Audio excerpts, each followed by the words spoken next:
Welcome back. हमारा जो अभी टॉपिक चल रहा है वो है अकाउंटिंग फॉर कंपनीज, और कंपनीज में भी किसका, शेयर्स का और डिबेंचर। तो स्टार्टिंग शेयर का होगा। तो उससे पहले कि हम शेयर की अकाउंटिंग पे आ जाए, पहले हमने सीखा कि कंपनी क्या होती है, किस तरीके से कंपनी बनाई जाती है।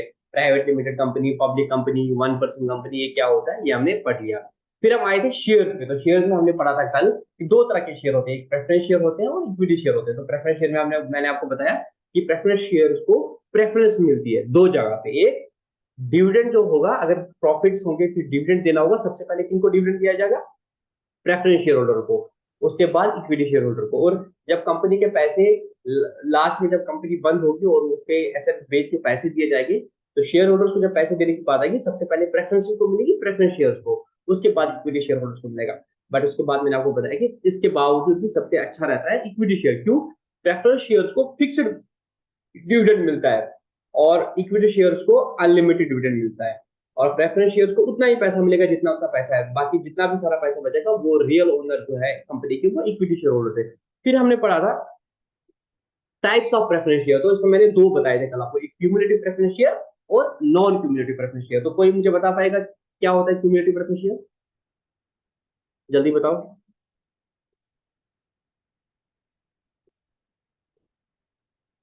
कोई वॉलंटरी बताना चाहता है? कल मैंने इस चीज को डिस्कस किया था। क्यूमुलेटिव प्रेफरेंस शेयर क्या होता है? बोलो बेटा, तोयबा। सर अगर लॉस होगा कभी ईयर में सर किसी सर एक बोलो। सर जो कम्युलेटिव प्रेफरेंस शेयर जो होता है जब लॉस होता है एक कंपनीज का, तो प्रेफरेंस शेयर जो प्रॉफिट होता है तो उसको एक साल का भी प्रॉफिट देना पड़ता है। दूसरे जब लॉस हो गया, प्रॉफिट नहीं मिल पाएगा प्रेफरेंस शेयर्स को, लेकिन दूसरे साल जो है प्रॉफिट होगा मतलब कंपनीज को एज पर मतलब रिक्वायरमेंट के हिसाब से। तो मतलब दूसरे साल वो भी लॉस का जो प्रॉफिट होगा वो भी देने पड़ेगा एक, लॉस का वो जो भी डिविडेंड पोर्शन दूसरे होगा वो भी इस साल देना का भी पड़ेगा। देना। तो ऐसे मैं समझाता हूँ, अगर मेरे पास यस एक सर। लाख की प्रेफरेंस शेयर है, उनपे 10% रेट ऑफ डिविडेंड है, तो पर साल डिविडेंड बनता है 10,000। 10,000, 10,000, 10,000, 10,000। बट अगर क्यूमुलेटिव, अगर नॉन क्यूमुलेटिव प्रेफरेंस शेयर है, तो जिस साल लॉस होगा उस साल तो डिविडेंड मिलेगा नहीं। जिस साल प्रॉफिट होगा उस साल वही 10,000 मिलेगा। बट अगर एक क्यूमुलेटिव प्रेफरेंस शेयर है, तो जब से इश्यू किए गए हैं और जिस साल में प्रॉफिट हो गया, पिछले सालों का भी तब दिया जाएगा। तो इनका डिविडेंड जो है वो क्यूमुलेट होता जा रहा है, फिर जब प्रॉफिट मिलेगा तब सब सब सालों का मिलेगा। बट अगर नॉन क्यूमुलेटिव प्रेफरेंस शेयर है, तो सिर्फ उसी साल का डिविडेंड मिलेगा जिस साल आपको प्रॉफिट हुआ, अदरवाइज कोई डिविडेंड नहीं मिलेगा। अब क्या होगा नहीं प्रैक्टिकली? मिलेगा। अगर कंपनी क्यूमुलेटिव प्रेफरेंस शेयर की इशू करेगी तो उसका रेट ऑफ डिविडेंड कम होगा, और अगर नॉन क्यूमुलेटिव होगा क्योंकि उसका रेट ऑफ डिविडेंड ज्यादा होगा। क्योंकि ऑब्वियसली यार वो रिस्क ले रहा है ना।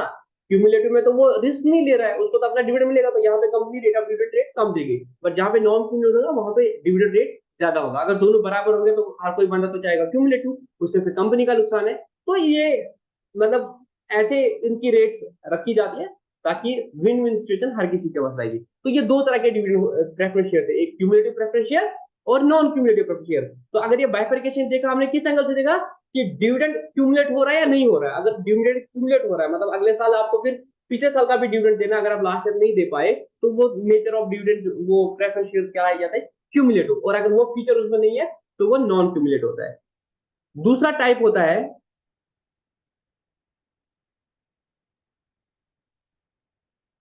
रिडीमेबल प्रेफरेंस शेयर्स,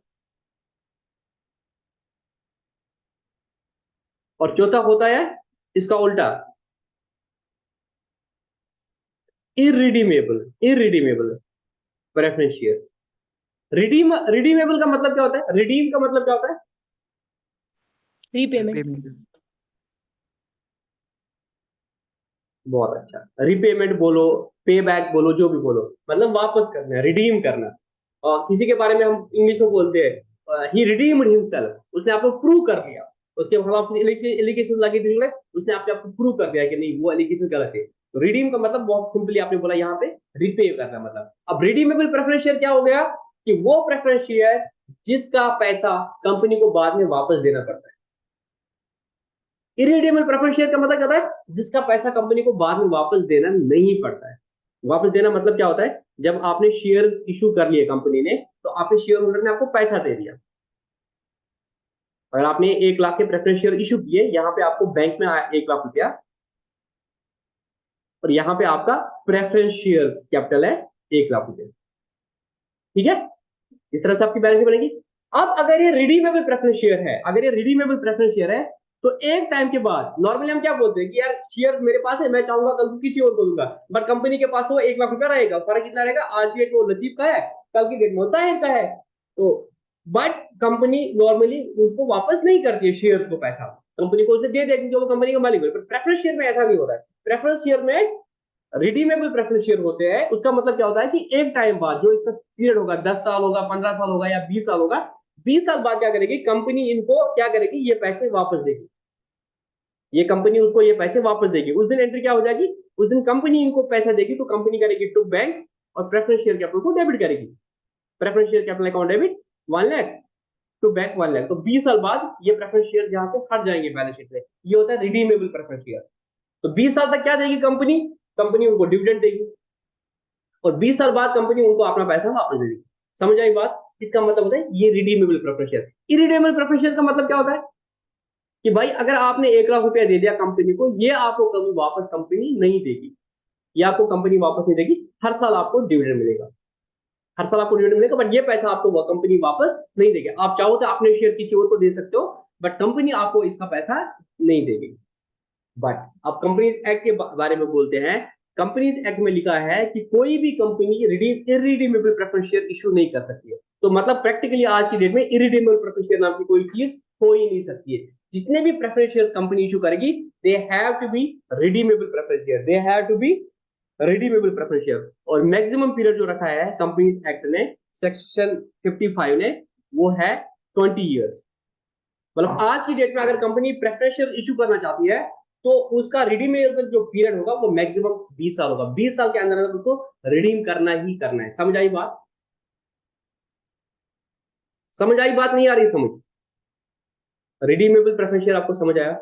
वो प्रेफरेंस शेयर जो कंपनी ने फ्यूचर में रिडीम करना होता है, पे बैक करना होता है, उसमें वो शेयर होल्डर को पैसा वापस देती है, और उनसे वो शेयर वापस लेके कैंसिल करती है। जब कंपनी शेयर इशू करेगी, ऐसे शेयर इशू करेगी, तब एंट्री क्या करेगी कंपनी, कंपनी के पास पैसा आएगा।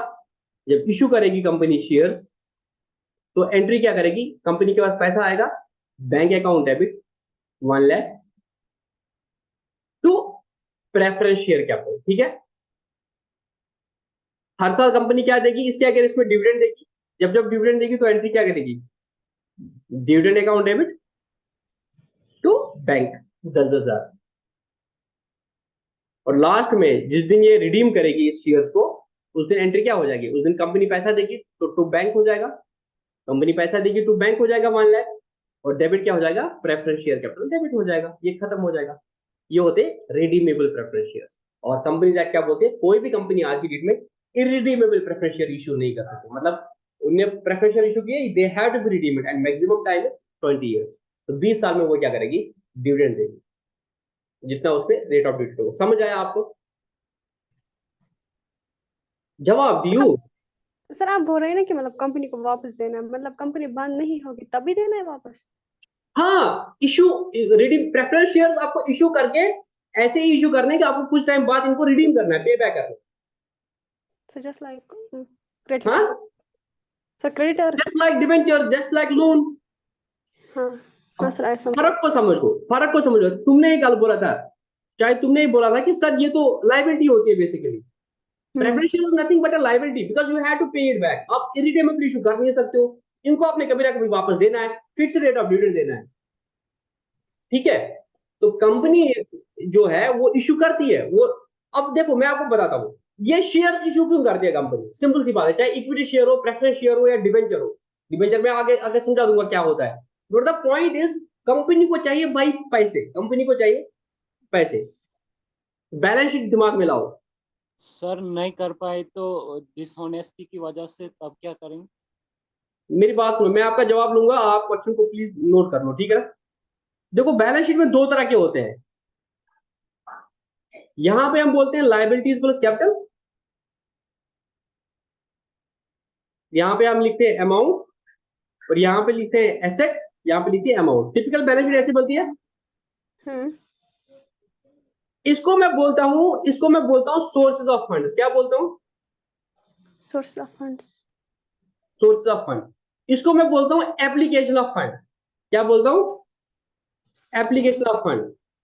ये जो लाइबिलिटी और कैपिटल साइड है, ये बोलता है पैसा कहां से आया कंपनी के पास। क्या बोलता है ये साइड? कि पैसा कहां से आया। और एप्लीकेशन ऑफ फंड बोलता है कि पैसा कहां पे लगा हुआ है। जो कंपनी के पास पैसा आ गया वो कहां पे लगा है। अब कंपनी कहां कहां से पैसा ले सकती है? सर सबसे पहले वो इक्विटी शेयर से पैसा ले सकती है, तो यहां पे आएगा इक्विटी शेयर कैपिटल, जो मेन मालिक है कंपनी के। सपोज यहां से कंपनी ने 10 लाख रुपए उठाया। और क्या हो सकता है? इनने प्रेफरेंस शेयर इशू किए तो वहां से पैसा आया। सपोज प्रेफरेंस शेयर कैपिटल है, प्रेफरेंस शेयर इनने 5 लाख के इशू कर लिए। इनने डिबेंचर्स इशू कर लिए, डिबेंचर्स 8 लाख के। इन्होंने बैंक लोन ले लिया 5 लाख का, यहां से पैसा आया। आपने इक्विटी शेयर इशू कर लिए, जो रियल ओनर है कंपनी के, इक्विटी शेयर होल्डर्स 10 लाख रुपया। आपने प्रेफरेंस शेयर इशू कर लिए, सपोज इस पे रेट ऑफ डिविडेंड रखा 10%। आपने 9% डिबेंचर्स इशू किए। डिबेंचर्स में आप रेट ऑफ इंटरेस्ट से होता है, शेयर्स में डिविडेंड होता है, इन डिबेंचर्स में इंटरेस्ट होता है। और बैंक लोन आपने ले लिया, सपोज ये बैंक लोन आपका 12% है, तो टर्म लोन आपने बैंक से ले लिया, इनको आपने हर साल 12% इंटरेस्ट देना है बैंक को। और डिबेंचर्स को आपने 8 लाख रुपया इशू कर लिया और उनको भी आप हर साल 9% इंटरेस्ट दोगे। अब देखना है यहां से पैसा आया, ये पैसा कहां पे लगेगा? यहाँ पे ये फिक्स्ड एसेट में लगेगा पैसा, है ना, स्टॉक में लगेगा पैसा। तो कंपनी के पैसा आएगा यहां से। These are the sources of the money. ये 4 मेजर लिया और उसके बाद क्रेडिटर्स है, जो स्टॉक में लगेगा कुछ पैसा, और यहाँ पे फिर डेटर होंगे और कैश होगा। इस तरह से टिपिकल बैलेंस शीट बनेगी। अब आपको समझना है कि इन्वेस्टर पॉइंट ऑफ व्यू से समझ लो। अब इन्वेस्टर एक तरह का नहीं होता है, डिफरेंट तरह के इन्वेस्टर होते हैं। तो जिसका जितना रिस्क एपिटाइट है उस तरह से वो क्या करेगा? पैसे लगाएगा। इक्विटी शेयर में क्यों लगाएगा कोई बंदा पैसा? फायदा क्यों है इक्विटी शेयर में? इक्विटी शेयर में जो बंदा पैसा लगाएगा वो रियल मालिक होगा। सपोज मैं इक्विटी शेयर में लगाऊंगा, मेरे को एक्सपेक्टेशन क्या है कि भाई कंपनी के पास कल जो भी प्रॉफिट आएगा, सपोज कल कंपनी प्रॉफिट कमाएगी। इस कंपनी ने पहले प्रॉफिट कमाया सपोज 6 लाख रुपया। क्या कमाया? 6 लाख रुपया कमाया। सबसे पहले क्या देगी ये 6 लाख इसका ग्रॉस प्रॉफिट आया, इनडायरेक्ट टैक्स में सब कुछ करके नेट प्रॉफिट का 6 लाख आया। इससे पहले सबसे पहले क्या देगी? बैंक लोन पे इंटरेस्ट पे करना पड़ेगा, जो पीएनएल में जाएगा। बैंक लोन पे इंटरेस्ट जाएगा 5 लाख में 12% 60,000। बैंक लोन पे इंटरेस्ट ऑन बैंक लोन। उसके बाद डिबेंचर्स में जो आप इंटरेस्ट दे रहे हो वो भी कंपनी का एक्सपेंस है, तो पहले इंटरेस्ट पे करना पड़ेगा। 9 8 72,000, तो 72,000 इनने डिबेंचर पे इंटरेस्ट दे दिया। पीछे कितना बचा? सपोज 6 - 72 1,32,000 700 हुआ। पीछे बचा 4,68,000। अब इसका नेट प्रॉफिट कितना बचा? 4,68,000। इसमें फिर टैक्स देगी। सपोज टैक्स 20% देख रही है, 4 to the 8, सपोज 80,000 इसने टैक्स दे दिया। पीछे कितना बचा? 3,88,000। अब इसका नेट प्रॉफिट कितना बचा? पीछे 3 lakh. Net profit after tax कितना बचा? 3,80,000। इसमें अब क्या देगी? डिविडेंड देगी। डिविडेंड किनको पहले मिलेगा? सर पहले प्रेफरेंस शेयर को मिलेगा। 5 लाख में 10% 50,000, तो 50,000 इसने दे दिया डिविडेंड। पीछे कितना बचा? 3,38,000। अब ये 3,38,000 इसका net profit after preference share dividend after tax after preference dividend मिल गया। ये पूरा पैसा किनका है? ये इक्विटी शेयर होल्डर का है, रियल मालिकों का पैसा है। अब कंपनी चाहे तो इससे पूरा का पूरा डिविडेंड दे, चाहे तो कुछ भी डिविडेंड नहीं दे, ये पैसा बिजनेस में लगाएगी, क्योंकि वहां से जो फिर प्रॉफिट कमाओगे वो भी इन्हीं इक्विटी शेयर का होगा, क्योंकि ये पूरा का पैसा इनका है। यहां तक समझ आया बात? समझ आ रही बात कि नहीं आ रही? कंपनी कहां से पैसा उठा रही है वो समझ आ रहा है, और उसमें डिफरेंट तरह के लोग मिलेंगे। अगर मैं चाहता हूं कि भाई मेरे को फिक्स्ड रेट ऑफ इंटरेस्ट हर साल मिले, तो मैं चूज करूंगा डिबेंचर। मैं कंपनी के डिबेंचर पे इशू ये करूंगा। और उसके बाद भी अगर मैं चाहूंगा कि कभी प्रॉफिट होगा नहीं होगा फिर भी एक फिक्स्ड रेट ऑफ डिविडेंड, तो मैं I will go for the preference share, क्योंकि प्रेफरेंस शेयर में थोड़ा डिविडेंड रेट मुझे ज्यादा मिलेगा एज कम्पेयर टू इंटरेस्ट, क्योंकि यहाँ पे चांसेस है कि ये नॉन क्यूमुलेटिव हो। और उसके बाद भी अगर मैं ज्यादा रिस्क लेना चाहता हूँ कि सारा पैसा मेरा हो, प्रॉफिट मेरा हो, तो मैं I will go for the equity share. Equity share में क्या प्रॉब्लम है? ये पैसा आपको वापस नहीं मिलेगा कंपनी से। आप बाहर किसी को बेच सकते हो, कंपनी से ये पैसा वापस नहीं मिलेगा। कंपनी से ये पैसा तभी वापस मिलेगा जब कंपनी बंद होगी। पर जहां तक डिबेंचर्स की बात है या प्रेफरेंस शेयर की बात है, ये कंपनी को कुछ टाइम बाद वापस देना पड़ेगा। समझ आई बात? ये प्रेफरेंस शेयर्स और ये डिबेंचर्स कंपनी टेम्परेरी पर्पज से, जब इनको स्टार्टिंग में पैसे चाहिए होते उसके लिए इशू करते हैं, बाद में ये इसको वापस पे करते हैं, क्योंकि इनको कंपनी एक्ट बोलता है ये आप हमेशा के लिए नहीं देते हो, हमेशा के लिए सिर्फ रहेगा इक्विटी शेयर्स का पैसा, बाकी हमेशा के लिए नहीं रहेगा। अब वाजिद बेटे ने सवाल पूछा था कि व्हाट इफ तुम्हारो कंपनी के पास ये 13 लाख देने के लिए, सपोज ये दोनों 5 साल के लिए इश्यू कर लिए, 5 साल बाद कंपनी को कितना पे करना है? 13 लाख रुपए पे करना है वाजिद, यही आपका क्वेश्चन है? Yes sir, yes sir. Wajid बेटा आपका यही क्वेश्चन है ना कि सर 5 Yes, साल बाद sir. तो कंपनी को 13 लाख रुपए देना है, 8 लाख रुपए डिबेंचर होल्डर्स को देना है और 5 लाख रुपए प्रेफरेंस शेयर कैपिटल को देना है। अगर इनके पास पैसा नहीं होगा तो अभी जब आगे आगे मैं आपको पढ़ाऊंगा कंपनीज को कौन गवर्न करता है, कल भी मैंने बताया मिनिस्ट्री ऑफ कॉर्पोरेट अफेयर्स, तो वो गाइडलाइन डालता है, बोलता है अगर आपने डिबेंचर इशू कर दिए और वो रिडीमेबल ऑब्वियसली रिडीमेबल डिबेंचर्स है, आप रिडीमेबल इशू नहीं कर सकते हो, तो आपको क्या करना पड़ेगा? आपको हर साल जितना भी ये डिबेंचर्स है, सपोज ये 8 लाख के डिबेंचर्स है, इसका 10% कितना होता है? 80,000।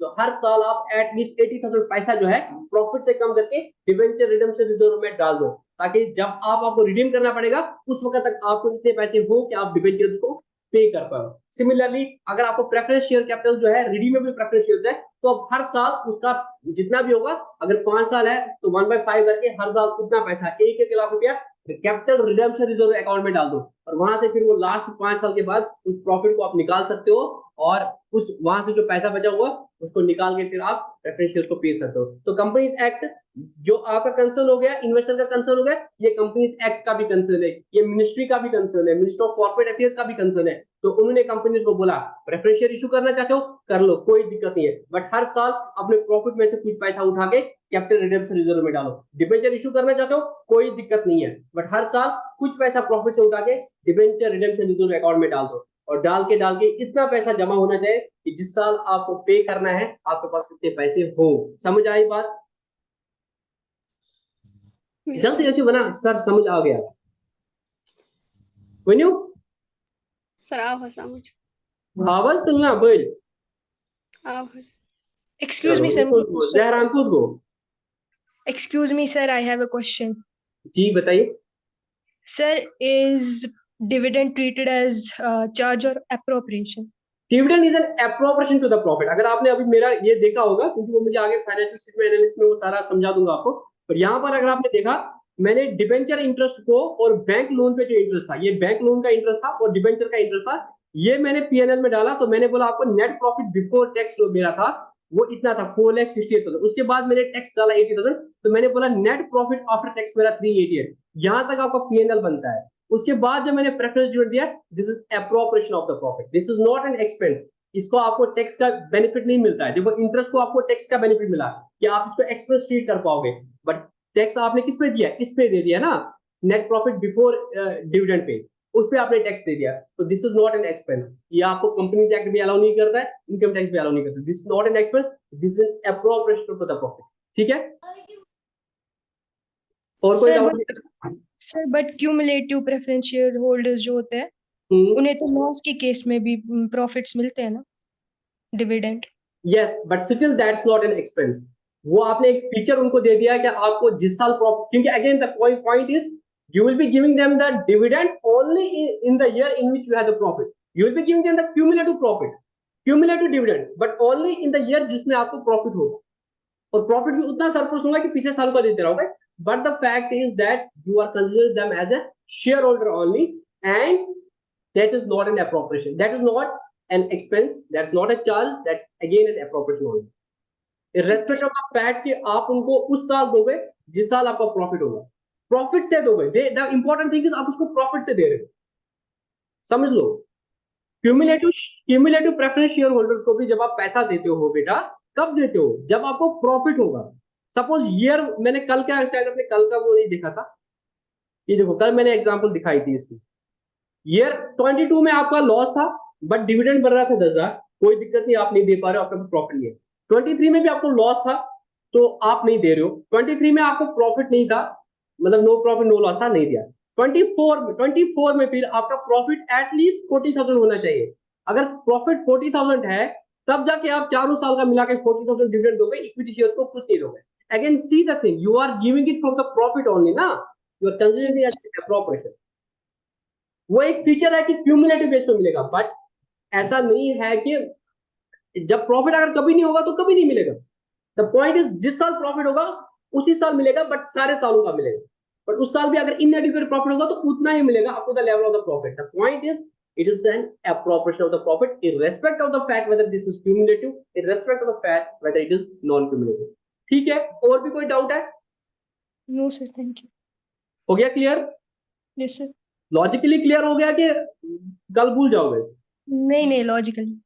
ठीक है, और कोई doubt? The point, important point out here, it is given out of profit only. और प्रॉफिट कब होता है? आफ्टर टैक्सेस की बात होती है, तब हम बोलते हैं प्रॉफिट कितना आया हमारे पास। वाजिब बेटा, आपका डाउट क्लियर हो गया? ऐसे डाउट पूछा करो ना, तभी लगता है कि नहीं सामने कोई बंदा सुन रहा है। वो नहीं, जल्दी आगे चले। जी। यस और नो? तो चार टाइप हमारे हो गए प्रेफरेंस शेयर्स के। पहला cumulative preference share, non cumulative preference share. दूसरा रिडीमेबल, इरिडीमेबल। लॉजिकली समझ आया कि भाई इरिडीमेबल का कोई नहीं होता ही नहीं है, आपको रिडीमेबल ही करना है, ठीक है ना। अब पढ़ेंगे पांचवा और छठा। पांचवा होता है convertible debenture, sorry convertible preference share. और बाकी दूसरा क्या बनेगा जो कन्वर्ट नहीं हो सकता है? Non convertible preference share. चलो मुझे बताओ कन्वर्टेबल प्रेफरेंस शेयर क्या होगा, गेस करो। विच कैन बी कन्वर्टेड ना, कन्वर्टेबल मतलब क्या होता है? Which can be converted, non convertible which can not be converted. The point is converted to what? तो equity share holders. Company converted to equity shares. अगर आपने ऐसा प्रेफरेंस शेयर इशू किया जिसके साथ आपने फीचर लगाया कि this is a convertible preference share, it means उस टाइम बाद जितना भी वो 5 साल या 10 साल होगा तब तक आपको इसमें डिविडेंड मिलेगा, फिक्स्ड रेट ऑफ डिविडेंड। उसके बाद आप ये वापस देना, हम आपको इसके बदले इक्विटी शेयर देंगे। क्या देंगे? इक्विटी शेयर देंगे। अगर आपने ऐसा कोई भी प्रेफरेंस शेयर इशू किया उसको हम बोलेंगे this is a convertible preference share. Suppose मैंने ये कंपनी ने इशू किया कन्वर्टेबल प्रेफरेंस शेयर, ये मैंने इशू कर दिया कन्वर्टेबल प्रेफरेंस शेयर ऑफ ₹10। 5 साल तक मैं आपको क्या दूंगा? इस पे मैं आपको क्या दूंगा? डिविडेंड दूंगा। 5 साल बाद में बोलूंगा आप इसको वापस लाओ, मुझे दे दो, और ये ले लो आप, इसके बदले आपको मैंने इक्विटी शेयर दे दिया, इक्विटी शेयर दे दिया। अब मैंने आपको इक्विटी शेयर दे दिया तो ये वापस होके कन्वर्ट हो गया इक्विटी शेयर में, इसको बोलते हैं कन्वर्टेबल प्रेफरेंस शेयर। कुछ और मुझे इसमें बताना है? सर ड्यूरेशन क्या रहती है? हाँ फिर कितने टाइम में कन्वर्ट हो सकता है? बेटा, जितने साल का आपने इशू कर लिया, ठीक है। वो कंपनी जो इशू करेगी ना वो अपनी पॉलिसी के हिसाब से करेगी, बट अगेन शायद इसमें भी 20 साल वाला लिमिट होगा। द पॉइंट इज वो तो डिपेंड करेगा कि कंपनी किस तरह से इशू करेगी, कंपनी को क्या प्लानिंग है उस हिसाब से करेगी। The point out here is, यहाँ पे आपको एक एडिशनल फीचर मिलता है, ये प्रेफरेंस शेयर जो है 5 साल बाद रिडीम नहीं होगा, उसके बदले आपको फिर इक्विटी शेयर दिया जाएगा, रिडम्पशन क्या होगा, ठीक है। इसके बदले कैश नहीं मिलेगा, इसके बदले आपको इक्विटी शेयर मिलेगा, फिर आप कंपनी के पूरे मालिक बन जाओगे। जैसे कोई बंदा है उसको बोलते हैं तू कंट्रैक्चुअल लेक्चरर लग जा, 5 साल बाद अगर तू कंट्रैक्चुअल लेक्चरर हो उसके बाद तेरे को परमानेंट जॉब मिलेगी। उस तरह से इनको बोलते हैं कि भाई 5 साल तक तुम ऐसे रहो, उसके बाद फिर तुम्हें क्या दिया जाएगा? इक्विटी शेयर दिया जाएगा, ठीक है। समझ आई बात? जी। अब फिर 7th और 8th है, हालांकि वो इतना इंपॉर्टेंट होता नहीं है बट समझाने के लिए लिखा है तो मैं समझा दूंगा। एक होता है पार्टिसिपेटिंग, क्या होता है? Participating preference share. अगर आप नाम को याद रखोगे ना तो आपको खुद ही समझ आएगा कि अंदर क्या होगा। दूसरा क्या बनेगा पार्टिसिपेटिंग का उल्टा? पार्टिसिपेट का उल्टा क्या बनेगा? Non participating preference share.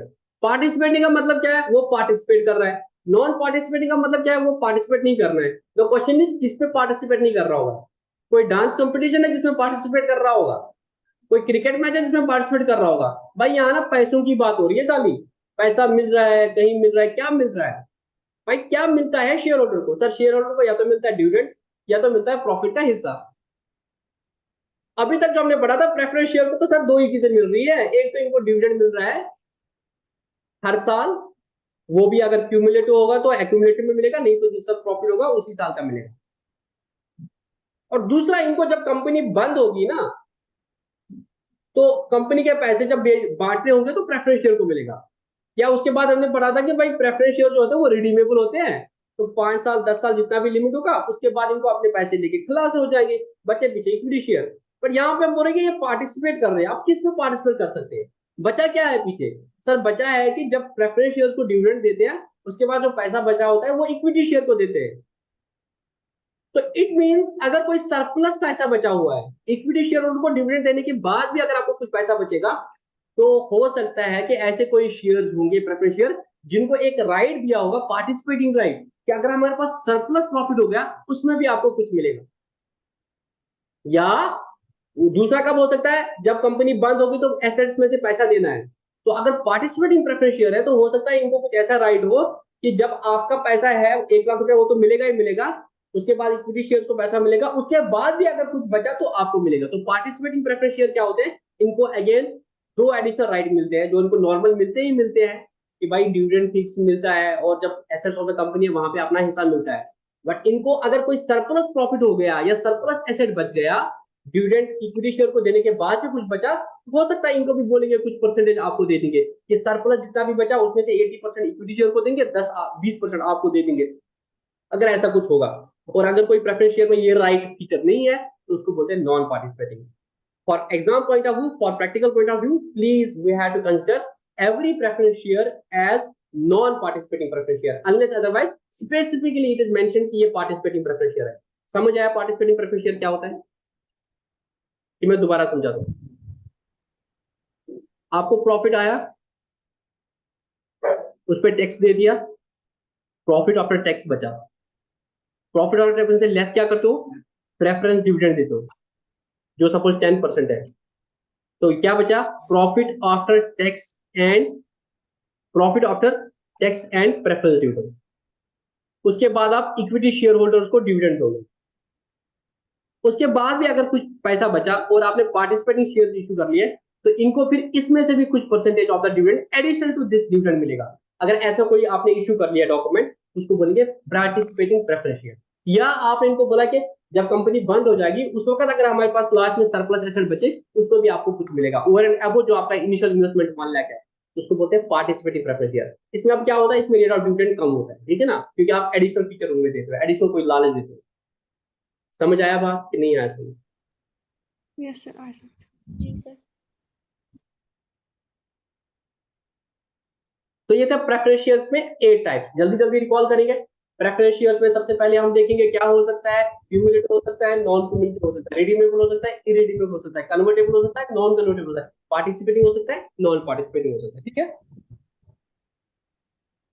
इसके बाद क्या आते हैं, इक्विटी शेयर्स। क्या होते हैं इक्विटी शेयर? तो इक्विटी शेयर पे तो कोई दिक्कत तो है नहीं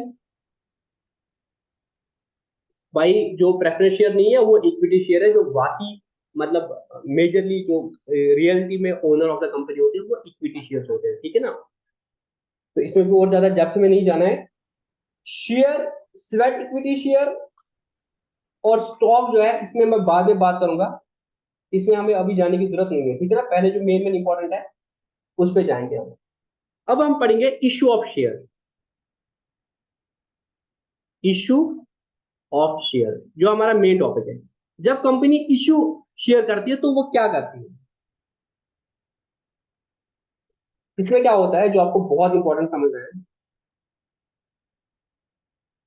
मैंने आपको बोला था परसों वाले लेक्चर में कि कंपनी क्या करती है, सबसे पहले अपना नेम चूज करते हैं कि मेरा नेम क्या रहेगा, and then they apply for the registration of the company, certificate incorporation company में रजिस्टर करते हैं, और वहां पे वो बोलती है मेमोरेंडम ऑफ एसोसिएशन में कि हमारा ऑथराइज कैपिटल कितना रहेगा, ये कंपनी कितना पैसा ले सकती है पब्लिक से in the form of equity share, in the form of preference share. ये दोनों चीजें उसको बोलनी पड़ती है कि इसकी ऑथराइज कैपिटल कितनी रहेगी, उस हिसाब से उसकी फीस लगती है। ऑथराइज कैपिटल इसकी कितनी होगी और वो दोनों बताने होते हैं उसको। Authorise capital x number of equity shares, इतने equity shares of x amount each, x मतलब ₹10 या जितना जो उसका फेस वैल्यू होगा, और x number of preference shares of x amount each, मतलब प्रेफरेंस शेयर कितने और एक प्रेफरेंस शेयर की फेस वैल्यू कितनी होगी, ये इसका बनेगा ऑथराइज शेयर कैपिटल। क्या बोले बनेगा इसका, ये ऑथोराइज शेयर कैपिटल। इसका दूसरा नाम होता है, क्योंकि ये आप रजिस्टर करते हो अपना कंपनीज एक्ट आरओसी में, इसका दूसरा नाम है रजिस्टर्ड कैपिटल। क्या है इसका नाम? Registered capital. और इसका तीसरा नाम होता है नॉमिनल कैपिटल। तो आपको ये बात याद रखनी है, authorise capital, nominal capital, registered capital is all one and the same. इसका मतलब है कि आप कितना पैसा पब्लिक से ले सकते हो। The maximum amount which a company can raise in the form of equity shares and in the preference share will be or is called as the authorized capital of this company। ये कितना authorise है, इसको कितना authorisation दिया है MCA ने, register of company ने कितना इसको ऑथराइज किया कि ये पब्लिक से ले सकती है पैसा, उसको बोलते हैं ऑथराइज कैपिटल। तो हमारे पास ऑथराइज कैपिटल आ गई। सपोज मैंने ये कंपनी खोल दी थी आरजे गारमेंट्स, और हमने बोला कि इसकी जो ऑथराइज कैपिटल होगी वो होगी कुछ इस तरीके से।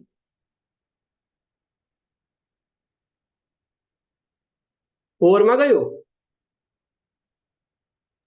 हाँ, नो सर। पलस्तर नो सर। पलस्तर गए वा? क्या सर? ये मैंने बोला ये कंपनी इशू कर सकती है 1 lakh equity share of ₹10 each. ठीक है, तो कितना हो गया ये? 10 लाख इशू कर सकती है in the form of equity shares. और सपोज प्रेफरेंस शेयर मैंने रखा, ये इशू कर सकती है 10,000 प्रेफरेंस शेयर ऑफ ₹100 ईच। तो ये भी हो गया इसका 10 लाख रुपए। तो टोटल ऑथराइज कैपिटल इसकी 20 लाख है। 10 लाख इक्विटी शेयर से इशू कर सकती है और 10 लाख ये प्रेफरेंस शेयर से इशू कर सकती है। ठीक है, अब ये है कि मैक्सिमम अपना लाइफ में कंपनी इतना इशू कर सकती है, और अगर इससे भी और बढ़ाना चाहती है ऑथराइज कैपिटल, तो इसको अगेन आरओसी में जाना पड़ेगा कि हम ऑथराइज कैपिटल को बढ़ाना चाहते हैं, तो इसको जो एडिशनल फीस होगी वो पे करनी पड़ेगी। अब आपने कंपनी स्टार्ट कर ली, तो अब मुझे बताओ क्या आप ये 20 लाख रुपए एक साथ लोगे? द आंसर में बी यस, द आंसर में बी नो। आपको जब जब पैसे की जरूरत पड़ेगी आप उतना ही पैसा लोगे ना कैपिटल के फॉर्म में, क्योंकि आप कुछ पैसा बैंक से लोन लोगे, कुछ पैसा आप प्रेफरेंस शेयर से लोगे, कुछ पैसा आप डिबेंचर से लोगे, जो आपको पता है कि 5 साल तक आपको प्रॉफिट वॉफिट आ जाएगा तो उसे पे करोगे। The point is issued share capital जो है ये आप परमानेंटली लेते हो, काइंड ऑफ ज्यादातर इक्विटी शेयर। तो ये पैसा आप पूरा एक साथ नहीं मंगाते हो, क्योंकि अभी आप नई नई कंपनी स्टार्ट होगी तो पूरा पैसा अभी से क्यों लोगे? क्योंकि अगर आप जल्दी एक पूरा 10 लाख रुपया लोगे आप यूज भी नहीं कर पाओगे, और उस चक्कर में क्या होगा? मैं तो यहाँ पे 10 लाख समझाने के लिए दिया, बट कंपनी की जो ऑथराइज कैपिटल होती है वो करोड़ों में होती है, तो आप सारा पैसा यूज भी नहीं कर पाओगे और रिटर्न में कुछ दे नहीं पाओगे शेयर होल्डर को, तो वो उसको फिर आपकी कंपनी में इंटरेस्ट नहीं आएगा, वो फिर आपकी कंपनी में पैसा क्यों लगाएगा? तो नॉर्मली आप क्या करते हो, आप जो इश्यू करते हो वो आप पूरा नहीं करते हो, वो आप कम इश्यू करते हो जितनी आपको जरूरत होगी। सपोज आपने बोला कि यार अभी ना हमें, ये मैंने 10 लाख रुपया रखा, सपोज अभी आपको लगता है यार अभी ना हमें 4-5 लाख की जरूरत है, तो अभी प्रेफरेंस शेयर की जरूरत नहीं है, इक्विटी शेयर जो है 5 लाख के इशू करते हैं, तो आप उसमें से कितने इशू करोगे? फिर 50,000 इक्विटी शेयर इशू करोगे। आप लोगों को बोलोगे कि हम अभी 50,000 शेयर का इशू निकालते हैं, और उसको बोलते हैं इनिशियल पब्लिक ऑफर। क्या बोलते हैं? Initial public offer. आप लोगों को बोलते हैं कि हमने ये कंपनी बना दी है, ये सारा चीज है, ये सब चीज है, आप हमारी कंपनी में पैसा लगाना चाहते हो, तो अभी हम 50,000 शेयर का इशू निकालते हैं। आप, मैंने आपको कल भी बोला था, परसों भी बोला था कि आप थोड़ा शेयर मार्केट के बारे में पढ़ना स्टार्ट करो, किस तरह से कंपनीज आईपीओ निकालती है और लोग आईपीओ में पैसा लगा लेते हैं। तो आपने पब्लिक को बोला कि आप पैसा लगाना चाहते हो, आप लगा लो। तो इसमें आपने फिर क्या किया, आपने इसमें से इशू कर लिया 50,000 शेयर। कितने? इशूड कैपिटल आपने आप कितनी कर ली? 50,000 शेयर ऑफ ₹10 ईच। अभी आपने इशू निकाला 5 लाख का, तो आपने लोगों को बोला कि हम 5 लाख के शेयर इशू कर रहे हैं, अगर आपको खरीदना है तो आप हमारी कंपनी में खरीदो। अब इसका प्रोसीजर क्या होता है वो मैं आपको बता दूं। अब इशू करने का प्रैक्टिकली सोचो, ये कंपनी मैंने आरजे गारमेंट्स बना दी, विजुअलाइज कर लो, मैंने ये कंपनी आरजे गारमेंट्स है, मैंने रिलायंस इंडिया बना दी। अब मुझे लोगों को बोलना है ना कि भाई आप हमारी कंपनी में पैसा लगा लो। आप मुझे बता दो क्या क्या तरीका हो सकता है, कैसे मैं लोगों को बताऊंगा? जल्दी बताओ,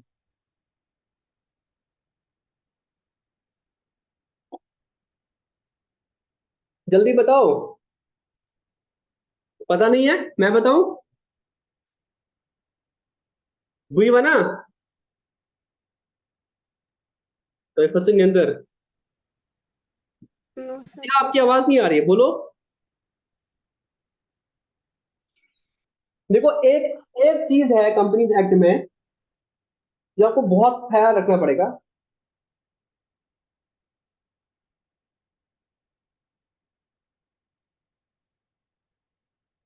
इसको बोलते हैं मिनिमम सब्सक्रिप्शन। क्या बोलते हैं, चलो मैं बाद में बताऊंगा मिनिमम। अब देखो, हाँ पहले मिनिमम सब्सक्रिप्शन ही बताता हूँ। एक कंसेप्ट है मिनिमम सब्सक्रिप्शन। क्या बोलते हैं, पहले समझो सब्सक्रिप्शन का मतलब क्या होता है। जब आप इस शेयर को इश्यू करते हो ना, आप लोगों को, अभी आप बोलते हो कि हमने निकाला इश्यू, अब आप लोगों को बोलोगे हमारे शेयर खरीदो, तो जो उसको खरीदेगा ना, उस खरीदने को बोलता है सब्सक्राइब करना। क्या बोलना है, सब्सक्राइब करना, या सब्सक्रिप्शन बोलते हैं उसको। तो कंपनीज एक्ट बोलता है, एक क्लॉज है, there is a concept called minimum subscription, कि भाई अगर आपने कंपनी फ्लोट कर दी, कंपनी आपने बना दी, अब आप लोगों को बोल रहे हो कि इतना पैसा दे दो, इसका एटलीस्ट मिनिमम कुछ पैसा आना चाहिए। जितना आपने इशू निकाला उसका 90% आपको लोगों से आना चाहिए। सपोज आपको लगा कि अभी आपको 5 लाख की जरूरत है, आपको लगा अभी 5 लाख की जरूरत है, तो आपने 5 लाख का इशू निकाला, तो कंपनी एक्ट बोलता है एटलीस्ट 90% जो है 4,55,000 के share, that is around 45,000 share public आपके खरीदनी चाहिए। पब्लिक आपके 45,000 शेयर खरीदने चाहिए। इट मीन्स पब्लिक को आप पे भरोसा है। अगर ये 45,000 के शेयर्स आपको कंपनी को लोग नहीं खरीद रहे हैं, इट मीन्स लोगों को आप पे भरोसा नहीं है, तो ये कंपनी नहीं चलेगी, तो आप कंपनी को बंद करो। क्योंकि आपने कंपनी खोली, बोला कि यार 5 लाख रुपए चाहिए, अब आपको 4.5 लाख तो आने चाहिए, तभी तो काम करोगे ना। अगर ये 4.5 लाख रुपए भी नहीं आ रहे हैं, तो फिर आप काम कर ही नहीं सकते हो। तो फिर ऐसा करो, जिन लोगों ने खरीदा उनको भी वापस दे दो। तो इसीलिए ये क्लॉज रखा है मिनिमम सब्सक्रिप्शन का, कि एक कंपनी के डायरेक्टर्स, अदरवाइज क्या होगा, लोग जो है डायरेक्टर बोलेंगे कि आने तो पैसा, फिर हम उड़ा देंगे। तो इसमें चेक लगा दिया मिनिमम सब्सक्रिप्शन का, कि भाई आप जितना भी इशू करोगे ना, उसका 90% आपके लोग सब्सक्राइब करने चाहिए। अगर नहीं करेंगे सब्सक्राइब, इट मींस आप में दम है नहीं, लोग आपको ट्रस्ट नहीं कर रहे। आप जिन्होंने आप खरीद लिया उनको भी वापस दे दो, कंपनी बंद करो, अल्लाह अल्लाह खैर सलाम। This is the concept of minimum subscription. समझ आया मिनिमम सब्सक्रिप्शन का कंसेप्ट? Yes sir. समझ आया कि भाई इतने शेयर तो लोगों ने खरीदने चाहिए, अगर नहीं खरीदेंगे तो आपको कंपनी बंद करनी। इमेजिन आपने इतनी सारी मेहनत लगा ली, कंपनी बंद भी गई, अब जो ही आपने शेयर इशू कर दिए, लोग खरीदेंगे नहीं, तो आपको कंपनी बंद करनी पड़ेगी। तो ये आपको बहुत टेंशन हो जाएगी, भाई हमारे शेयर्स बिकने चाहिए। तो इसके लिए आप क्या करते हो, इसके लिए आप पूरी एडवर्टीजमेंट कर दो। क्या कर दो, एडवर्टीजमेंट कर दो। और आप एग्रीमेंट्स करते हो, आप बैंक्स जो होते हैं, बड़े बड़े बैंक्स होते हैं, या कुछ एजेंट्स होते हैं, उनको खरीद उनको उनको कमीशन देते हो। उन एजेंट्स को बोलते हैं अंडर राइटर्स। क्या बोलते हैं, अंडर राइटर्स बोलते हैं। क्या बोलते हैं, अंडर राइटर्स। ये बड़े बड़े बैंक होते हैं, लोग होते हैं, इनको बोलते हैं कि भाई आप हमारे बिहाफ पे ये शेयर्स खरीदवाओ लोगों से, ये शेयर्स खरीदवाओ लोगों से, क्योंकि हमें टारगेट मीट करना है 90% का। अगर 90% का मीट नहीं हो गया, तो फिर हमें कंपनी बंद करनी पड़ेगी। तो ये लोगों को लगाता है कि आप लोगों के पीछे जाओ, उनको बोलो खरीदो। आज की डेट में सारा ऑनलाइन होता है। पुराने जमाने में क्या होता था, आप लोगों के पास जाते थे, एडवर्टीजमेंट करते थे कि इस कंपनी का आईपीओ निकला है, अखबारों में निकाल देते थे, आप इनके शेयर खरीदो, क्योंकि उनको 90% का टारगेट मीट करना था। और अगर ये मीट नहीं होता पूरा पब्लिक से, तो फिर ये अंडर राइटर्स को कमीशन देते थे, और इनको बोलते थे कि तुम ही खरीदो हमारे शेयर। तो ये खरीदते थे। इसके बाद बहुत सारे राउंड चलते, तो प्रैक्टिकल लाइफ में जब आओगे तब तो समझ आया। तो ये मिनिमम सब्सक्रिप्शन का कंसेप्ट समझ आया। अंडर राइटर का कंसेप्ट समझ आया कि अंडर राइटर को इसलिए रखा जाता है ताकि हमारे ये शेयर निकल जाए, अदरवाइज हमें कंपनी बंद करनी पड़ेगी। अब इश्यू ऑफ शेयर्स कैसे होता है प्रैक्टिकली, उसके लिए कंपनी क्या करती है, सबसे पहले क्या करती है कंपनी, प्रोस्पेक्ट्स इशू करती है। क्या करती है, इशू प्रोस्पेक्ट। तो पहला स्टेप जो होता है इशू ऑफ शेयर में, वो होता है इशू ऑफ प्रोस्पेक्ट्स। क्या होता है, क्या होता है, जवाब दियो तो या करो खुश। Issue of prospectus. आपने कभी अपनी लाइफ में प्रोस्पेक्टस नाम सुना है, जल्दी बोली में,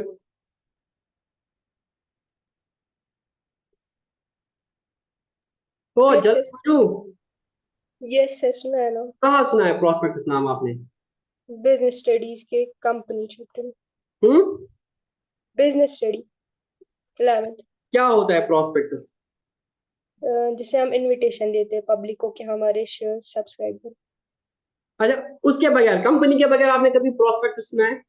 yes sir, it is a process जहाँ पे मान सा गोबर का एडमिशन प्रोसेस, प्रोस्पेक्टस जो एडमिशन सर, प्रोसेस जब हमने 10th पास किया ना, फिर हमने बोला कि हमने इस हायर सेकेंडरी जाना है या इस स्कूल में जाना है, तो उन्होंने हमें क्या किया, एडमिशन के वक्त एक प्रोस्पेक्टस दिखाया, और प्रोस्पेक्टस के लास्ट वाले पेज में एप्लीकेशन फॉर्म लगा था। यही था कि नहीं था? जब Yes, sir. स्कूल में एडमिशन करने गए तो आप, उन्होंने आपको प्रोस्पेक्टस दिया था, तो प्रोस्पेक्ट क्या बोलता है, ये हमारा स्कूल है, उसमें सबसे पहले प्रिंसिपल का मैसेज होता था, फिर चेयरमैन का होता था, फिर स्कूल के बारे में होता था, ये स्कूल तब बना है, इसके इतने इतने अच्छे बच्चे निकल गए। क्यों वो होता है, ताकि जो पब्लिक हो, जिसको एडमिशन करना है, वो अट्रैक्ट हो जाए, उसको इंटरेस्ट बढ़ जाए कि हाँ मैं इस स्कूल में एडमिशन अपना करूंगा। इसीलिए कंपनी स्कूल प्रोस्पेक्ट इश्यू करते थे। यस और नो? Yes, yes sir. और नो? यस और नो? Yes, sir. है ना? बिल्कुल तो सर। इसी तरीके से कंपनीज भी क्या करती है, शेयर इशू करने से पहले अपना प्रोस्पेक्ट्स इशू करती है। क्या करती है?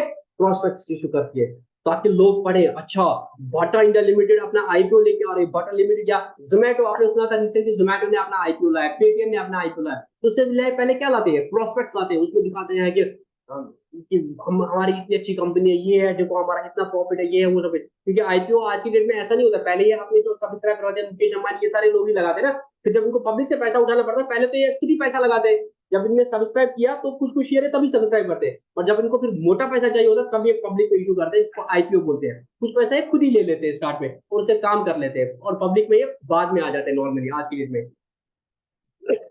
तो उसके लिए क्या करते हैं, प्रोस्पेक्ट इशू करते हैं। आई होप आपको मेरी स्क्रीन दिख रही है। नॉर्मली ये जो इशू करते हैं इसको बोलते हैं रेड हेरिंग प्रोस्पेक्टस। क्या बोलते हैं? रेड हेरिंग प्रोस्पेक्टस बोलते हैं। इसमें भी बहुत सारे तरीके होते हैं, सब में तो आपको अभी जाना नहीं है।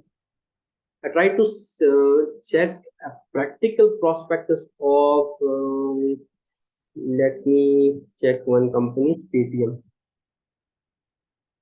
Just give me 1 minute, huh?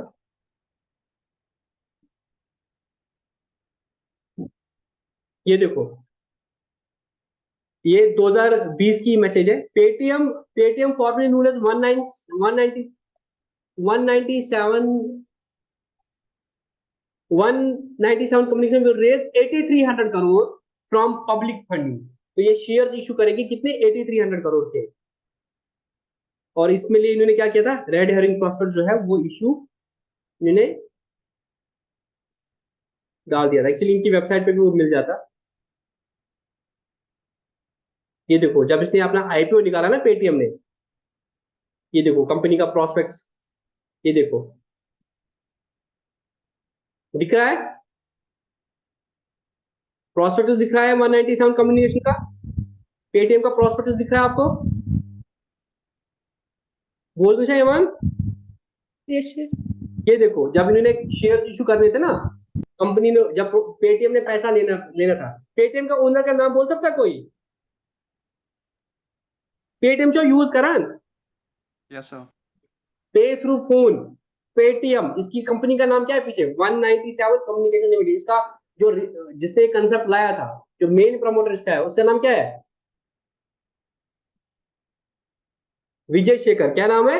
Vijay Shekhar. ये देखो, our company was incorporated as 197 private limited, a private limited company under Companies Act at New Delhi pursuant to a certificate of incorporation dated this, issued by National Register of Companies, National Computer Delhi Haryana subsidiary।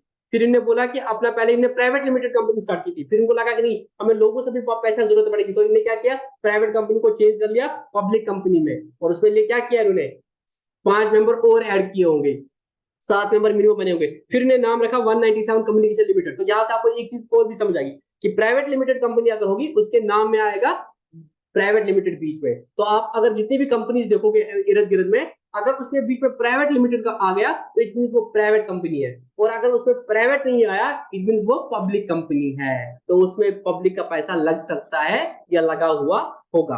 फिर इन्हें बोला कि अब हम क्या कर रहे हैं, our company is a professionally manage company and does not have any an identifiable promoter। तो फिर ये बोला कि हम ये इनिशियल पब्लिक ऑफर ला रहे हैं, मैं थोड़ा इसको जूम करता हूं। इन्होंने इतना initial public offer of 85 lakh नहीं 8 crore 51 lakh 16,478 equity shares of ₹1 each, face value of 197 company, ये सारा चीज ने बोला इतने वैल्यू पे हम ला रहे हैं एट प्रीमियम। ये सब आगे पढ़ोगे। इस तरह से इन्होंने क्या निकाला, प्रोस्पेक्टस निकाला। क्या निकाला?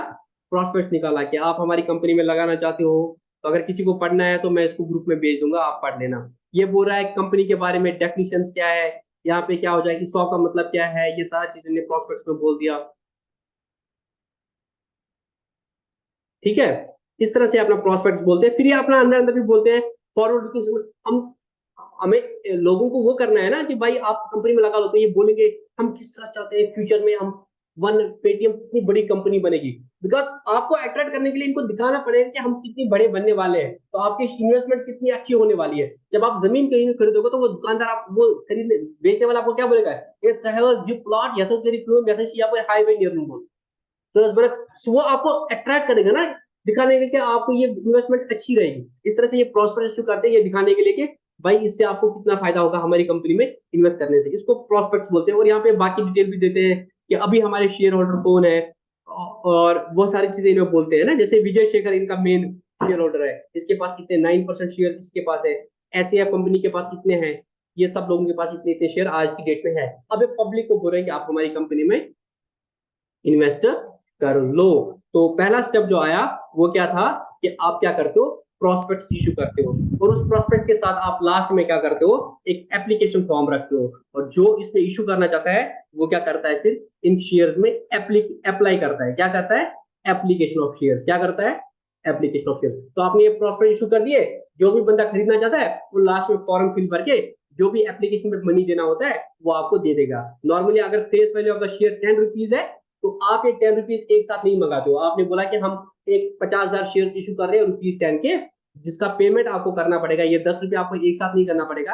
आप एक काम करो, एप्लीकेशन पे आप हमें ₹2 दे दो, अलॉटमेंट में आप हमें क्या करो, ₹3 दे दो, और फिर हम फर्स्ट कॉल करेंगे उसमें आप ₹5 दे दो। 5 इस तरह से आपने इशू कर लिया 50,000 शेयर ऑफ ₹10 ईच। आपने इशू कर लिया और शेयर होल्डर को बोला कि अगर आपको इशू खरीदना है तो आप करो, ये एप्लीकेशन फॉर्म जो है इसको भरो, और हमारा जो ये बैंक अकाउंट है इसमें जितने भी शेयर आपने खरीदे होंगे ₹2 हिसाब से जमा कर लो। तो शेयर होल्डर क्या करेगा, अप्लाई करेगा। क्या करेगा, अप्लाई करेगा। यहां तक समझ आया? Yes, sir. अब आ गया, आपने बोला कि हमने 50,000 जो है शेयर इशू कर लिए। अब लोग सब्सक्राइब करेंगे, एडमिशन करेंगे, अप्लाई करेंगे। अब हो सकता है कि जो एप्लीकेशन फॉर्म्स आपके आ गए वो 50,000 से ज्यादा भी हो सकता है, 50,000 से कम भी हो सकता है, या 50,000 भी हो सकता है ना? Yes, हो sir. सकता है ना। आप देखो, आपने स्कूल की एडमिशन के लिए निकाला कि हमने क्लास 11th के एडमिशन निकाले और हमारे पास 100 वैकेंसीज है। अगर आप एडमिशन करना चाहते हो तो आप क्या करो, इनिशियल फीस जो है ₹2,000 डिपॉजिट करो। फिलहाल टोटल फीस 10,000 है, बट आप फिलहाल ₹2,000 रिफंडेबल एडवांस के तौर पे डिपॉजिट करो, ₹2,000, और आप फॉर्म भरो। अब जरूरी नहीं है ना कि फॉर्म भी 100 आ जाए, फॉर्म हो सकता है 1000 हो जाए, फॉर्म हो सकता है 50 ही आ जाए, यू नेवर नो। तो अभी आप वेट करोगे, आप कट ऑफ डेट देखो तो यहां तक मैं अप्लाई कर लूंगा। वंस वो कट ऑफ डेट आ जाएगी फिर आप देखोगे कि आपके पास कितने लोग आ गए। अगर बराबर आ गए तो उन सबको दोगे, सपोज 90 आ गए या 100 आ गए, वहां तक तो दे सकते हो। बट अगर ज्यादा आ गए, अगर सब्सक्राइबर ज्यादा आ गए, सपोज यहाँ पे सब्सक्राइबर क्या हो गया, 1 लाख शेयर के आ गए, बट आप कितने दे सकते हो? आपने तो 50,000 का इशू निकाला ना, आप 50,000 से ज्यादा नहीं दे सकते, क्योंकि आपने अभी डायरेक्टर ने कॉल लिया था कि हमें अभी लगता है 5 लाख की जरूरत पड़ेगी। लोग आ गए 10 लाख के लिए, तो आप 10 लाख नहीं दे सकते हो। क्यों? आपने ऊपर तो बोला था ना 5 लाख की चाहिए, तो आप लोगों ने 10 लाख मांगे तो आप 10 लाख थोड़ी दोगे। नहीं, इस वक्त आपने 5 लाख का ही कॉल लिया था, तो you will have to do only issue the shares amounting to only 5 lakh rupees only. यहाँ पे जब 1 लाख शेयर्स इशू के लिए आ गए, अप्लाई हो गए, तो आप सिर्फ 50,000 दे सकते हो। तो इसमें आप क्या करते हो, फिर आप डिसाइड करते हो किसको कितना देके। नॉर्मली हम क्या करते हैं, प्रोराटा करते हैं। क्या करते हैं, प्रोराटा करते हैं। प्रोराटा का मतलब क्या होता है, जिसने 2 शेयर के लिए अप्लाई किया था उसको 1 शेयर देंगे, है ना। इस तरह से क्या होगा, 1 लाख के शेयर के बदले हम 50,000 करेंगे। इसके बाद फिर तीसरा स्टेप होगा, उसको बोलते हैं अलॉटमेंट। क्या बोलते हैं, अलॉटमेंट। फिर आप इनको शेयर्स अलॉट करते हो और इनको बोलते हो कि यू हैव बीन अलॉटेड इतना में शेयर। अब आप ऐसा करो, अलॉटमेंट के लिए आप और ₹3 दे दो। फिर जब हम पैसा और मंगा लेंगे कॉल करके, जब हमें और पैसे की जरूरत पड़ेगी तब हम और पैसा मंगा लेंगे कि आपने अभी तक ₹2 पहले दिया था एप्लीकेशन पे और ₹3 आपको अलॉटमेंट में देना है, हो गया ₹5। और वो ₹5 जब हमें जरूरत पड़ेगा तब आपको मांगेंगे, तब आप दे देना। समझ आई बात? तो ये 3 स्टेज में इशू ऑफ शेयर होता है। पहले आप इशू ऑफ प्रॉस्पेक्ट्स करते हो, उसके साथ लास्ट में एप्लीकेशन फॉर्म लगाते हो, तो बंदे अप्लाई कर लेते हैं। फिर कट ऑफ डेट के बाद आप देखते हो कि भाई कितनी एप्लीकेशन आ गए हैं, और आप मैक्सिमम उतना ही दे सकते हो जितना आपने इशू किया था, दैट्स 50,000 इन दिस केस। तो फिर आप 50,000 अलॉट करते हो और उनको बोल दोगे आप अलॉटमेंट का पैसा दे दो, but you have to do in it. अब हम इसको डिटेल में पढ़ेंगे कि जब एप्लीकेशन फॉर्म आ जाएंगे, एप्लीकेशन में पैसा आएगा, उसकी अकाउंटिंग कैसे करेंगे, एप्लीकेशन में अंडर सब्सक्राइब हुआ तब क्या हो जाएगा, ओवर सब्सक्राइब हुआ तो तब क्या करेंगे, वहां पे जो पैसा आएगा तो वो वापस करना है कि अलॉटमेंट मनी के साथ एडजस्ट करना है, क्या करना है, वो all things we will discuss in subsequent lectures. अब हम मेन टॉपिक पे आ जाए जहां पे हमें अकाउंटिंग करनी है, जो मैं आज नहीं कराऊंगा, जो मैं कल कराऊंगा। अब मुझे बताओ यहां तक आप में से किसी का भी कोई डाउट है तो मुझे बताओ। नहीं सब बोल, कोई डाउट नहीं है, वही जल्दी तो नंतर खसान तो मुश्ती गसान ये अनम्यूट करूँ पान पान हाँ तो क्या कथ करान बोलो हाँ जी सर। हाँ हाँ सर। वही क्या कथ वत करो मैं गो खुश वही जल्दी सर आया समझ इतना बड़ा।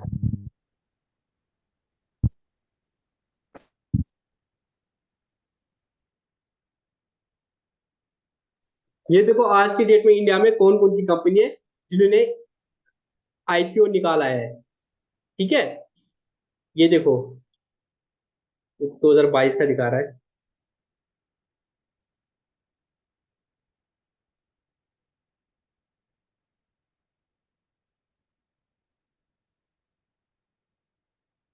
आज 2023 है ना। ये देखो से सिक्स कलमांडी लिमिटेड, सिग्नेचर लिमिटेड, सबका नाम लिमिटेड होगा, किसी का भी नाम प्राइवेट लिमिटेड नहीं होगा। क्यों? प्राइवेट लिमिटेड पब्लिक से पैसा ले ही नहीं सकते, है ना। प्राइवेट लिमिटेड पब्लिक से पैसा नहीं ले सकते, ये सबका नाम लिमिटेड होगा। यात्रा ऑनलाइन लिमिटेड, यात्रा डॉट कॉम में कभी किया एयर टिकट बुक, यात्रा डॉट कॉम देखो उन्होंने अपना पब्लिक इशू निकाला है, क्लोजिंग डेट है 20 सितंबर, आज के डेट में पैसा लगा दो, कितना करोड़ का पैसा निकाला है इनने, 775 करोड़ का। क्या निकाला है? 775 करोड़ का। ये बोलता है कितने कहता है क्वालिफाइड इन्वेस्टर बायर्स, ये एस एन आई बी एन आई, ये आपको आपकी रिटेल इन्वेस्टर्स होते हैं, आम लोग, इनने खरीदा। तो आज की डेट में बोल रहा है एप्लीकेशन कितनी हो गई है, देखो 25539 एप्लीकेशन आ गए। इट मीन्स इनका क्या हुआ है, बहुत कम लोगों ने इनको अप्लाई कर लिया, इन्होंने पब्लिक ने नहीं खरीदा है, इनको भी 0.75 सब्सक्राइब हुआ। ये देखो ज्यादा हुआ है, 1.67 एप्लीकेशन हो गई है, तो मतलब जितना इनने किया था उससे ज्यादा हो गया है। जैगल प्रीपेड ओशन लिमिटेड, इनका भी क्या हो गया, ज्यादा हो गया, ये दिख रहा है। आर के लेबल लिमिटेड, और नॉर्मली क्या होता है कंपनी जो होती है ना, आपका जो सामने ब्रांड नाम होता है वो एक होता है, पीछे नाम दूसरा होता है। जैसे यही मैंने बोला पेटीएम, आप सब बोलते हो पेटीएम पेटीएम, बट पीछे इनका नाम क्या है, 197 कम्युनिकेशन। जैसे ये है Zaggle prepaid ocean services limited, अब इस कंपनी के बारे में क्या पता चलेगा आपको, जैगल प्रीपेड सर्विस लिमिटेड, इसका आईपीओ कितना समय से हुआ, 12.86 टाइम ज्यादा हो गया। इनने बोला था 1 लाख शेयर इशू हो जाएंगे, सब एप्लीकेशन कितने आ गए, 12 लाख के एप्लीकेशन आ गए। तो इनको अब क्या करना पड़ेगा, बाकियों को वापस देना पड़ेगा पैसा, और 1 लाख को ये दे सकते हैं, ठीक है ना।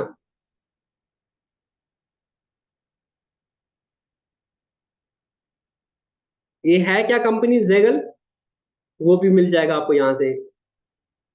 थोड़ा थोड़ा मैं आपको क्यों दिखा रहा हूँ ना, ताकि आपको प्रैक्टिकल फील आ जाए, थोड़ा इनको देख लो, क्योंकि इससे ना आपको नॉलेज मिल जाएगी, और आप छोटी सी उम्र में being a chartered accountant student आपको बहुत सारी चीज समझ आएगी, जो नॉर्मली आपको बिलीव मी बाकी क्लास में बाकी जगहों पे बहुत लेट में समझ आएगा। बट मैं चाहता हूँ आपको स्टार्टिंग से इन चीजों के बारे में अवेयर करा दूंगा, क्योंकि इसमें आपका अपना कैरियर भी बन सकता है और आप बाकियों से ना डिफरेंट हो जाओगे।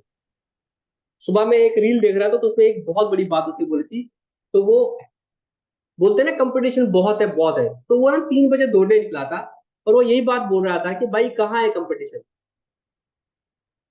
क्योंकि हमारी रेस स्टार्ट होती है कि भाई लोग बाकी लोग जब रेस में आ जाएंगे ना, हमें उससे आधा घंटा पहले आना है, पूरी रोड आपको खाली मिलेगी।